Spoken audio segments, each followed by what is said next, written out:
بخاری صاحب آپ نے دیکھا ہوگا مشترکہ اعلامیہ جو ہے وہ ایک بذات خود ایک اتنا بڑا حجم لے کر آیا ہے جس کے ذریعے یہ دنیا جو ہے وہ اس بات پر مطمئن ہو گئی ہے کہ اب نہ صرف یہ کہ مشرق وسطیٰ جو ہے اس میں تیسری عالمی جنگ کے خطرات جو ہیں نہ صرف ختم ہو گئے ہیں بلکہ دنیا کی معیشت بھی ہے بہتری کی جانب اور آپ گامزن حافظ صاحب ہو بھی رہی ہے۔ سمجھتے ہیں کہ پاکستان نے ایک پریسیڈنٹ سیٹ کیا ہے کہ کوئی بالکل، بھی ایسا تنازع نہیں ہے جو حل نہیں کیا یہ جا بہت سکتا؟ بڑی بات ہے۔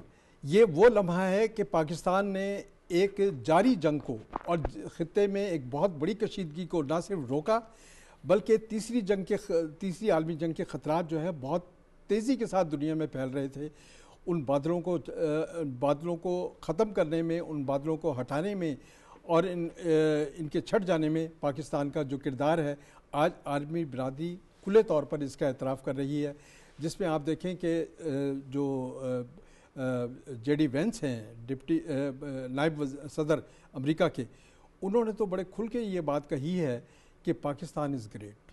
انہوں نے یہ کہا ہے کہ آئی لو پاکستان، اور آج اگر انہوں نے یہ کہا کہ پاکستان کی جو موجودہ قیادت ہے، خاص طور پر انہوں نے وزیر اعظم کا ذکر کیا اور فیلڈ مارشل کا ذکر کیا کہ اگر یہ نہ ہوتے تو آج ہم یہاں نہ ہوتے، یعنی برگن سٹاک میں نہ ہوتے اور بات چیت نہ کر رہے ہوتے۔ انہوں نے کہا کہ ان کی دانشمندی، ان کے تدبر اور ان کی بصیرت جو ہے، ان کی بدولت جو ہے دنیا ایک بہت بڑے نہ صرف خطرے سے ٹلی ہے بلکہ دنیا کی معیشت جو ہے بحرانی کیفیت سے باہر آ رہی ہے۔ بالکل یہ وہ صورتحال ہے جس نے نہ صرف یہ کہ دنیا کو امن و سکون دیا، آپ کی بات بالکل درست ہے کہ پاکستان نے یہ ثابت کر دکھایا ہے کہ تنازعات کو طاقت کی بجائے اگر ہم مکالمے، تدبر، دانشمندی کے ساتھ حل کرنے کی طرف بڑھیں تو یقیناً دنیا جو ہے وہ امن کا گہوارہ بن سکتی ہے اور دنیا میں امن قائم ہو سکتے ہیں اور دنیا میں جاری جو اقتصادی بحران ہیں ان کو بھی ہم روک سکتے ہیں۔ یعنی کوئی کام دنیا میں مشکل نہیں ہے اگر اس کے لیے آپ کی ول ہو۔ رشید صافی یہ بتائیے گا کہ ایک تو پرو ایکٹیو ڈپلومیسی ہوتی ہے جس کی پوری دنیا میں چرچا ہے اور ڈیفینیٹلی اسٹیٹس جو ہیں وہ اپنی سفارتکاری کو مختلف انداز سے وہ پریزنٹ بھی کرتی ہیں، لیکن ایک ڈپلومیسی ہوتی ہے جس کو ہم سمارٹ ڈپلومیسی کہتے ہیں، یعنی آپ کے لیے پیرلل اتنے محاذ کھلے ہوئے ہوتے ہیں، اس کے باوجود بھی آپ انٹیکٹ رہتے ہیں، آپ کا فوکسڈ ہوتا ہے کہ آپ نے اس ٹارگٹ کو اچیو کرنا ہے، حالات جیسے بھی ہوں سپائلر بھلے جتنا اپنا کردار ادا کر لیں۔ میں یہ چاہوں گا اس پہ بھی ذرا یہ جو 60 ڈیز کا روڈ میپ ہے اور ورکنگ گروپ ہے اس کو ذرا آسان الفاظ میں ہمارے دیکھنے والوں کو بتائیں۔ شکریہ ڈاکٹر صاحب۔ دیکھیں یہ 60 ڈیز کا جو روڈ میپ ہے یا جو ایک فریم ورک ہے یہ آسان کام نہیں ہے، کیونکہ لمحہ بلمحہ بدلتی ہوئی صورتحال ان مذاکرات کے عمل میں ہم نے دیکھے کہ پاکستان نے کن مشکلات کا سامنا کیا، قطر نے کن کاوشوں کا مظاہرہ کیا۔ یہ ایک ایسا عمل نہیں ہے کہ ہم یہ کہہ سکیں کہ یہ تمام چیزیں جو آج کہی گئی ہے اور کل کہی گئی ہے یہ بہت آسانی سے پوری ہو جائیں گی، لیکن جب ہم نے اتنا مشکل کام کر دیا کہ دہائیوں سے ایک دوسرے کی جانی دشمن قوتیں ایک ہی ٹیبل پہ، ایک ہی ہوٹل میں، ایک ہی کمرے میں بیٹھ کے اگر ایک متفقہ اعلامیہ پہ پہنچتے ہیں جو قطر اور پاکستان نے مل کے جاری کیا ہے، تو ہم یہ توقع بھی رکھ سکتے ہیں کہ یہ 60 دن کا جو دورانیہ ہے، جو ابنائے ہرمز کی مشروط کالونی کی جو باتیں ہیں، جو ایران پہ بتدریج پابندیاں ختم کرنے کی باتیں ہیں، اپنے ابتدائیہ میں کچھ اشارے کی ہیں کہ امریکہ نے کچھ ایکشن کیے، ابنائے ہرمز جو ہے وہ کلی طور پر وہ کھل چکا ہے اور وہاں سے جو ہے جہازوں کی آمد و رفت وہ جاری ہو چکی ہے۔ تو یہ تمام چیزیں اگر ممکن ہوئی تو اب بات صرف رہتی ہے یورینیم کی انریچمنٹ پہ اور یورینیم کی ذخیرہ کاری پہ اور ایٹمی پروگرام پہ، اس پہ بھی بہت ساری چیزیں ہو سکتی۔ ایران کے صدر نے کہا ہے کہ ہم ماضی میں آیت اللہ خامنہ ای بھی اس حوالے سے اپنا موقف پیش کر چکے ہیں۔ انہوں نے تو باقاعدہ فتویٰ دیا تھا اور انہوں نے تو شرعی طور پر یہ کہا تھا کہ ہم ماس ڈسٹرکشن کے ہتھیار نہیں بنائیں گے، لیکن مسعود پزشکیان صاحب جو ہے وہ تو لکھ کے دے چکے ہیں کہ ہم یورینیم کو اس مقصد کے لیے افزودہ نہیں کریں گے کہ جس سے انسانیت کو خطرہ ہو، بلکہ اپنی ضرورت کو پوری کرنے کے لیے ہم ایسا ضرور کریں گے۔ تو یہ تو صاحب باتیں ہیں۔ جو آپ نے سمارٹ ڈپلومیسی کی بات کی ڈاکٹر صاحب، وہ نقطہ بہت اہم ہے۔ پاکستان نے بہت ہی ہوشیار انداز سے اور بہت ہی بالغ نظری سے سفارتکاری کا مظاہرہ کیا. میں بالکل جے ڈی وین صاحب کی اس بات سے متفق ہوں کہ انہوں نے سی ڈی ایف کے بارے میں یہ کہا کہ وہ نہ صرف ایک بہترین فوجی کمانڈر ہے، جرنیل ہے، بلکہ وہ ایک اچھے سفارتکار، بہترین سفارتکار بھی ہے. تو واقعی سفارتکاری ایسی کی، جو سپوائلر کی آپ نے بات کی، کہ پاکستان نے غیر محسوس انداز میں اسرائیل کو ایسے باہر نکال دیا جس سے مکن سے بال نکالا جاتا ہے، اور اس وقت اسرائیل ٹوٹلی ایرریلیونٹ ہو چکا ہے. لبنان کی جو جنگ بندی کی شق شامل ہونے کے بعد اسرائیل جو ہے ہاتھ ملتا رہ گیا ہے، اور اسرائیل کی اب بھی کوشش ہے کہ وہ اس معاہدے کو سبوتاژ کرنے کی کوشش کرے، لیکن داد دینی پڑے گی پاکستان کو کہ انہوں نے یہ اسرائیل کو ظاہر کیے بغیر، ان کو ان 3 مہینوں میں بلکہ رشید صافی، میں کیونکہ ڈاکٹر فاروق صاحب سے اس حوالے سے بات کروں گا، آپ نے بڑا ایک اہم نقطہ اٹھایا. ڈاکٹر فاروق عادل صاحب، اس سپوائلر نے بھرپور کوشش کی، پاکستان نے کان ہی نہیں دھرے، کوئی رسپونڈ ہی نہیں کیا، اور بڑی خاموشی سے پاکستان نے اپنی ایک سائلنٹ ڈپلومیسی، سمارٹ موو تھی پاکستان کی، کہ پاکستان نے فریقین کو بھی بٹھایا، ایک کنسنسس بھی نظر آیا. چھوٹی موٹی ایشوز ڈیفینیٹلی آتے ہیں، اس میں اپ اینڈ ڈاؤن بھی ہوتا ہے. بعض اوقات پرائم منسٹر نے فلور آف دا ہاؤس پہ بھی کھڑے ہو کے کہا کہ ایک وقت تو ایسا لگا کہ شاید یہ مذاکرات میں کوئی بڑا تعطل آ جائے، لیکن ہم انٹیکٹ رہے، ہم جڑے رہے.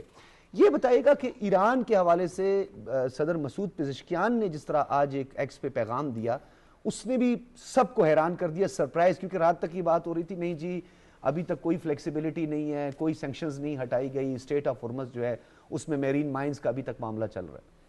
دیکھیے، یہ تو ساری خبریں اس قسم کی جس میں وسوسے ہوں گے، بعض ایسے خدشات ہوں گے جن کی وجہ سے یہ بیل ہے منڈے نہیں چڑھ سکتی، یہ ایسی چیزیں آتی رہیں گی. نہ صرف یہ ہوتا رہے گا بلکہ یہ بھی ہوتا رہے گا جیسے صدر ٹرمپ کی ایک آ گیا اسٹیٹمنٹ جس میں انہوں نے بڑے دھمکیاں دیں، اور جس کی وجہ سے ایران خفا بھی ہوا، اور یہ بھی خبریں ہیں کہ انہوں نے بائیک آؤٹ کیا ٹاکس کا.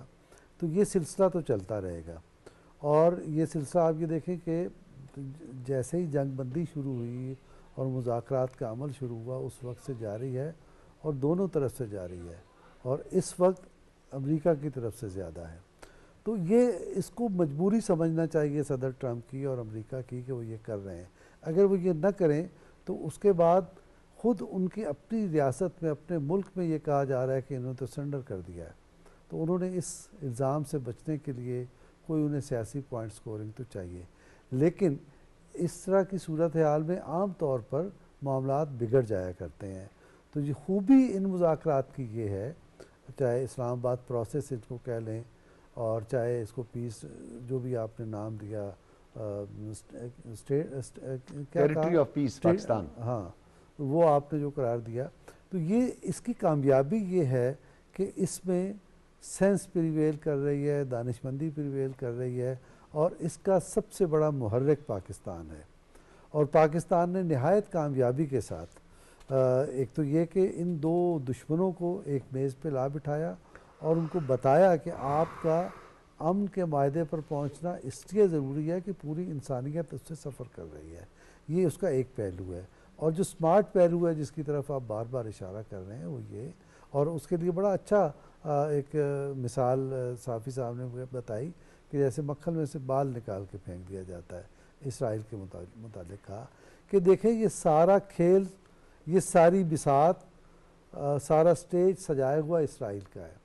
اب یہ پوری دنیا کہہ رہی ہے، اور صرف دنیا نہیں کہہ رہی، امریکہ کے اندر یہ بات کہی جا رہی ہے کہ امریکہ کو اس جنگ میں الجھایا اسرائیل نے ہے، وہ اس نے جا کے اس کو اس دلدل میں گرایا اسرائیل کو.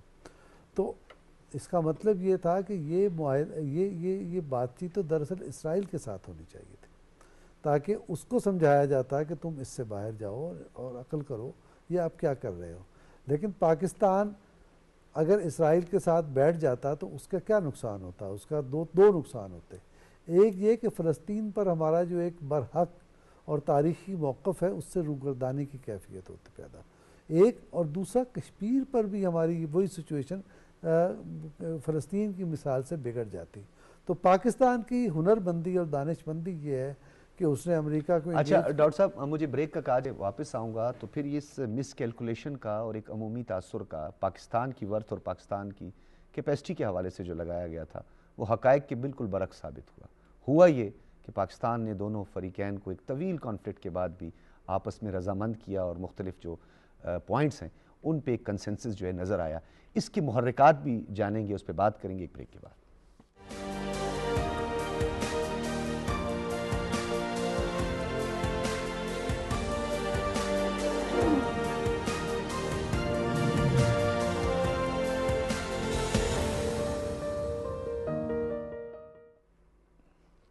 ویلکم بیک ناظرین. ہم بات کر رہے تھے پاکستان کی ثالثی کے کردار کی اور ایک مس کیلکولیشن بریک سے قبل ہم بات کر رہے تھے. تو میں چاہوں گا شریلہ عمار آپ کی طرف آؤں گا. یہ ایک مس کیلکولیشن تھی اور ایک پروپیگنڈا بھی تھا. یہ جو ٹرائکا ہے IIA، انڈیا، اسرائیل اور افغانستان، انہوں نے بھرپور انداز سے کوشش کی کہ جی پاکستان ایک طرف تو اکنامک کرائسس کا شکار ہے، پولیٹیکل انسٹیبلٹی بھی پاکستان کی ہے، جی پاکستان کی کوئی ورتھ نہیں ہے، کیسے پاکستان یہ ساری چیزیں مینیج کرے گا. پھر کچھ عالمی مبصرین یہ بھی سمجھتے ہیں کہ یہ جو آپریشن غضب للحق ہے یا جو طالبان رجیم ہے اس کو اکسانے میں بھی یہ جب ایران پر حملہ کیا گیا تو اسرائیل کا ایک ہاتھ جو تھا اس میں تھا یا وہ اس میں ملوث تھا. تو یہ جو مس کیلکولیشن کی گئی اور پاکستان کی ورتھ کو جو ہے بڑا کمزور سمجھا گیا، یہ کتنی غلط ثابت ہوئی؟ بہت شکریہ ڈاکٹر صاحب. یہ تو دیکھیں اب ہسٹری ہے کہ ان کی ساری مس کیلکولیشن جو اسٹرائکا کی تھی وہ غلط ہوئی. پہلے تو وہ جو مئی میں پچھلے سال پاکستان کے اوپر جو حملہ کیا اور انڈیا نے ایک مس کیلکولیشن کی، ان کو وہ اپنے آپ کو سمجھتے تھے کہ ہم دنیا کی چوتھی بڑی دفاعی جو ہے قوت بن چکے ہوئے ہیں اور پتہ نہیں ہم کیا کارنامہ سر انجام دیں گے. لیکن پھر جو ان کو منہ کی کھانی پڑی اور اس کے بعد وہ بھاگے پریزیڈنٹ ٹرمپ کے پاس گئے کہ سیز فائر کروائیں ورنہ پاکستان تو ہمیں نہیں چھوڑے گا. ان کی مس کیلکولیشن ہوگی. اس کے بعد وہ دنیا کے پاس پہنچ گئے، وہ جو اپنا ڈرامہ رچایا ہوا تھا پلوامہ کا اس کو لے کے دنیا کے پاس گئے اور کہا کہ جی یہ سارا کچھ یہاں پہ ہوا. فیٹف میں بھی یہی ہوا، SCO میں بھی یہی ہوا. ہر جگہ کے ان کو پر منہ کی کھانی پڑی کیونکہ ان سے جب پوچھا جاتا تھا کہ ثبوت لے کے آئیں پاکستان کے ملوث ہونے کے تو ان کے پاس ثبوت کوئی نہیں ہوتے تھے. ہاں جو دنیا کے اندر انہوں نے دہشت گردی کی تھی، جو کینیڈا کے اندر سکھ رہنما کو قتل کیا تھا، جو امریکہ کے اندر کیا، جو برٹن کے اندر کیا، اس کے ثبوت دنیا کے پاس تھے کہ یہ کیسے دہشت گردی کو ایکسپورٹ کریں.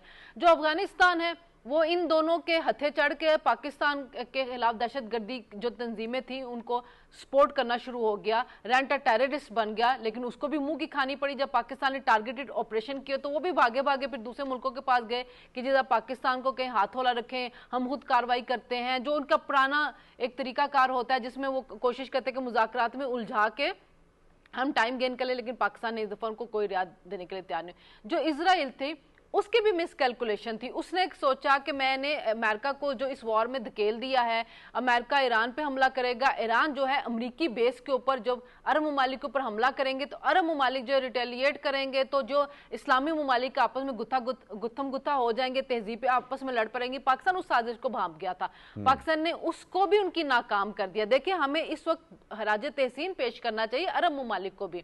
بڑی میچورٹی کا انہوں نے ثبوت دیا کہ انہوں نے ریسٹرین کیا، صبر تحمل دکھایا. انہوں نے کوئی اس میں ریٹیلیٹ نہیں کیا بلکہ انہوں نے. لیکن میں شنیلہ صاحبہ اس میں بھی پاکستان کی ڈپلومیسی تھی. یہی میں بات کرنے لگوں کہ پاکستان نے جب کو انکریج کیا، پاکستان کا ساتھ دیا، جو پاکستان نے انیشیٹو لیا پیس پروسیس کے لیے اس کے پیچھے وہ کھڑے رہے. یہ اسرائیل کی جو تھی بڑی ناکامی رہی. پھر اسرائیل میڈیا جو تھا وہ بار جو تھا وہ ایسی خبریں لگاتا تھا جس کے ذریعے وہ ایران کو بھڑکانے کی کوشش کرتا تھا اور تاکہ مذاکرات جو ہیں وہ رک جائیں اور پاکستان جو ہے مایوس ہو جائے. لیکن پاکستان نے کسی ٹائم پہ بھی اپنی مایوسی جو ہے وہ نہیں ہوا اور اپنی کوششیں نہیں چھوڑی. دیکھیں اگر ہم ہسٹری کی طرف جائیں تو آپ دیکھیں کہ فرسٹ ورلڈ وار ہوتی ہے، لاکھوں لوگ جو ہیں اس میں مارے جاتے ہیں تو پھر وہ کہتے ہیں جی لیگ آف نیشن ہم بنا رہے ہیں تاکہ آئندہ وار میں نہ جائیں. پھر وار میں چلے گئے، پھر سیکنڈ ورلڈ وار اقوام متحدہ بنائی گئی کہ ہم نے دنیا کو جنگوں سے روکنا. تو پاکستان اکیلے نے جو بیڑا اٹھایا مذاکرات کے ذریعے دنیا کو تھرڈ ورلڈ وار سے روکا، یہ ایک ایسا کارنامہ ہے، ایسی ڈپلومیسی ہے جو آنے والے دنوں میں بچوں کو نصاب کے اندر پڑھائی جائے گی کہ ڈپلومیسی ہوتی کیا ہے، کس طرح سے کی جاتی ہے. تاریخ رقم کر دیا پاکستان نے بالکل.